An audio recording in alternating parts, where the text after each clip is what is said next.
Well, we're here at the tennis courts, and this guy seems to be a destructive fella because I was looking here and I was wondering, I was hoping to come here tonight and play some lawn tennis, but I'm looking here and I'm not seeing any bulbs. I'm not seeing the entire shade has gone. You want to tell me where that went, Sean? It flew somewhere. I hit the ball and it's gone. Yeah. But Sean, a tennis ball would never do that. Were you playing cricket here? Yeah, we used to play cricket here to get better bounce. The ball slides off here quicker, so when we need more bounce to practice playing off the back foot with short balls, we would come over here and play. We even played here during a hurricane one time. Wow, so that shows passion for the game. I'm just going to move across to his father, Mark, who is here at the nets. And, of course, every parent would get upset when their kids break a light or even damage this very expensive surface here, a hard court surface here at the house. Mark, did you get annoyed, or were you a part of this whole thing? No, I'm given the passion for the play cricket anyway. So the house and material made it for the kids. Is I never think that is expensive. The kids is more expensive personality. You cannot replace the kids, but you can replace the light bulbs and the wall. So for me, it's not big issues. And then we let him play openly, can play, hit the roof and hit that, batting cages and lightings and all other things. More you can play, more you can learn.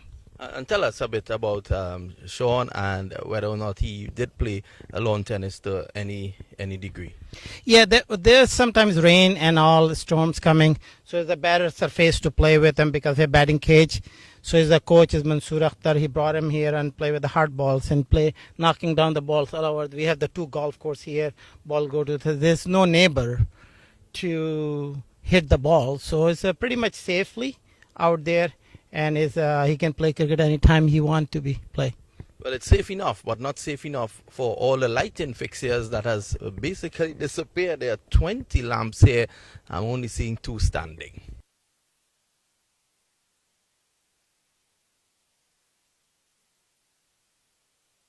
Well, Sean, tell us, your dad, of course, was born in Pakistan, and he came to United States. Of course, you were born here.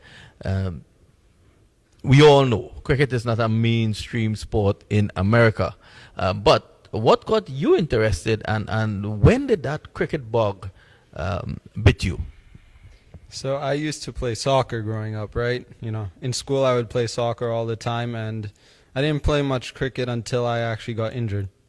I injured both my knees, tore my growth plates, and as I was building up the strength in my knee, I started going with my dad to the field, watching the game a lot, watching it on TV all the time. I couldn't do much sport, so TV became a big friend of mine. And, after watching all those games and watching how the people were playing, I got a big image for how the game was.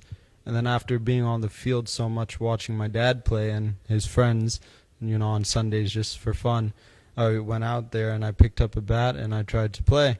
And I found it quite easy, but the basics I picked up easily, and so I worked hours on end, and I just kept practicing to get, perfect my game and get a stronger grip of what I was doing. But every young man, when you go to school, you would like to discuss what you're doing with your friends. You must have found that difficult, because I'm sure that the school you would have attended at that age, there was definitely no cricket.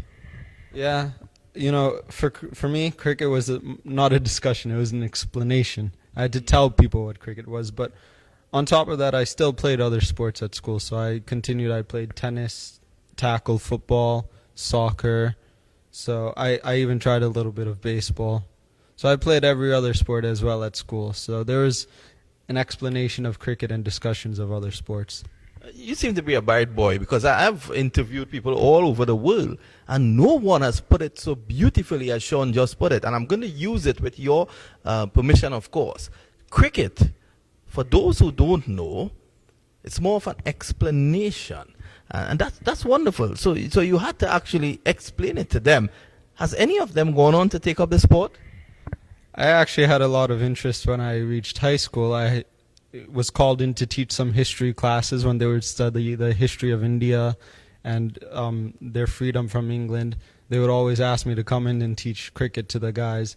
they started a cricket club and would have me come in and teach some of the kids at my high school how to play. So there was some interest. It wasn't big. It's hard, competing with the other sports that have been around and have been popular for so many decades. But there was some interest in America. And of course, that interest basically is with the diaspora, of course, the Asian diaspora here in America. But Sean belied all those obstacles, so to speak, to still carve a way for him in sport. And he was actually good enough to be with the Guyana Amazon Warriors in the CPL, which is the very popular T20 league. He was actually with them and training with them. He was on the bench even for the finals in St. Kitts a couple seasons ago. And from being that little boy who would have showed up with his dad on a Sunday, trying to explain cricket in school, all of a sudden you are at a stadium with a team, and the stadium was filled with thousands of people. Tell us that experience. It was a great experience. I mean, growing up, playing cricket here, Sundays, of course, no one comes out to watch the game. You have the people out there playing, the expats, as you said, and it's not rewarding seeing no one out there. You're just playing and playing. You're playing for fun. You're enjoying it, but it's not the same as seeing thousands of people. So when I got that experience in the CPL, seeing 15, 16,000 people in the crowd, the noise they make, and just that atmosphere they create, it makes you want to work a lot harder and play a lot better, to entertain people as well as, fill your passion of playing the game. And he's wearing, of course, a Guyana Amazon Warriors shirt. He wears that with pride. And, I would understand because, moving from a situation where you are playing cricket on a Sunday with just against the other team, spectators down to a minimum, probably 5 spectators and a dog, and the dog might get fed up and walk away after a while, to go in and play in front 15 to 16,000 people. I think that, as he said before, it would have inspired him to work harder. And that brings me to the point that we are at now. Little later on in the program, we're going to take him down to the BRCC, and we are going to see where another part of his development as a cricketer took place. But as for now, Sean, where's your game at this point in time? You've been a stalwart player in US Open, but that US Open has now been put back to December, and of course you have some other cricketing assignments, not as big as the US Open, coming up. How is your game at this point in time?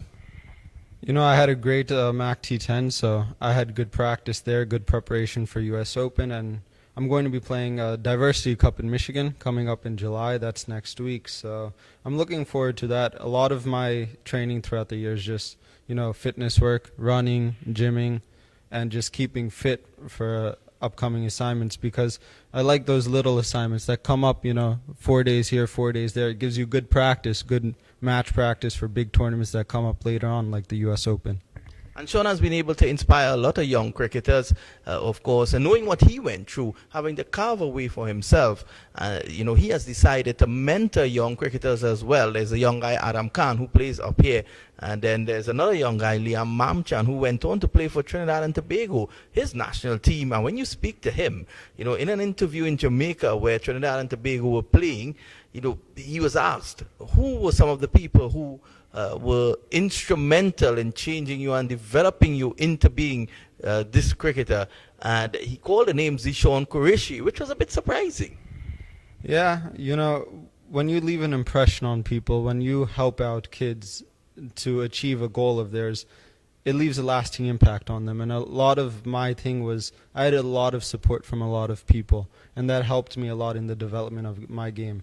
So when I look back to younger people today, I give them that same support and help them as much as I can to create that same impact on them so that they can develop their game to where they dream to be. But it must give you a tremendous satisfaction knowing that you would have at least touched the lives of others. Yeah, I try to do it in every aspect of life, not just in cricket. I'm big on hosting people, hospitality, opening up and helping people feel comfortable. So even if and helping other people, that's my biggest goal on top of cricket, is just to help people. And so part of helping people achieve their dreams and leaving lasting impacts on them is the best thing you can do. Of course, and the young man has a lot in store for him moving ahead with his wonderful career. You know, he's still a very young man and he has the world in front of him in terms of cricket. And cricket is also picking up here in America. And that's my final question just for this segment for Sean. Sean, you must be a bit buoyed by the fact that cricket today in America, it's a lot more popular, and you're actually seeing some sort of a pathway forward now for cricket here in this country. Yeah, I mean, you have these leagues like CPL starting and the Global T20 in Canada. You have the help of ICC and their ICC America's office in US now. And you just have more of an interest, more of a guideline of where you can go. It's not just playing cricket on a Sunday anymore. You play, you go to camps throughout the year. You know, these opportunities to play for US and actually go somewhere with it. It wasn't you play for US, you play once in a year for US, and then there's nothing to do for the rest of the time. You have places to go, club leagues to play in, tournaments, you know, premier leagues, and you can actually make it a lot further now than you ever could imagine before. So it's fantastic. Well, we're going to take Sean up to the BRCC, which is a cricket ground owned by his dad, Mohammed Qureshi, and his development would have taken place there as well. And I think that although Mac was very happy and you know, he was accommodating with Zishawn hitting balls all over the place, we're in this very palatial residence here at Boca Raton. And you know, we're going to show you some cutaways where Sean actually struck the ball, I think in a wonderful chandelier that is just above us. He struck it on top of the curtains. You can actually see two balls up there. Might have been there for years, but probably Mark would have preferred the BRCC. So we're going to show you some clips with Sean down at another part of his development.